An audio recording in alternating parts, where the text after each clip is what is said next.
Contre qui s'arrête Kaguya Agoromo et j'ai oublié son blaze, on voit ça ensemble Mejo dans cette vidéo. Bon, première étape Akatsuki, deuxième étape les Kage. En fait, j'oublie tout le temps son blaze. Je suis en train de me rendre compte, à chaque fois que je fais une vidéo, je m'arrête, je tape son nom et je m'en rappelle. C'est une dinguerie quand même. Troisième étape les frères, les Hokage.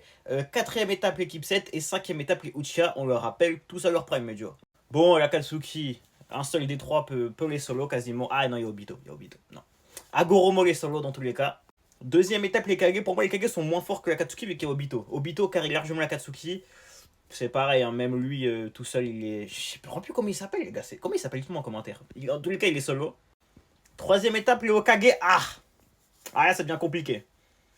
T'as Naruto.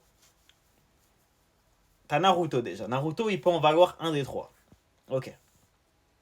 T'as Kakashi. À son prime, il peut valoir lui. Après, t'as tous les autres. Non, ils perdent. Vu qu'en fait, Kaguya va trop carrer le combat, en fait, c'est sûr. Non, dans tous les cas, ils perdent. Mais attention, franchement, ça se rapproche.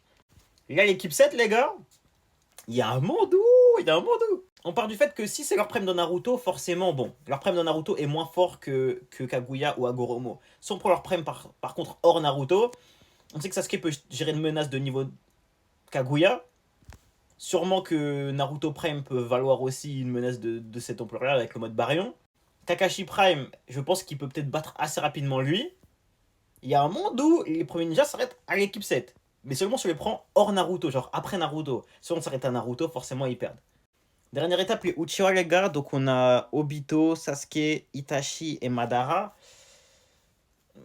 C'est la même logique en fait. Tu vois, c'est typiquement la même logique. Parce qu'en fait, si on prend Sasuke de l'époque de Naruto, je pense qu'ils perdent. Si on prend Sasuke après Naruto, cette fois-ci ils gagnent. Ça dépend d'où on les prend en fait.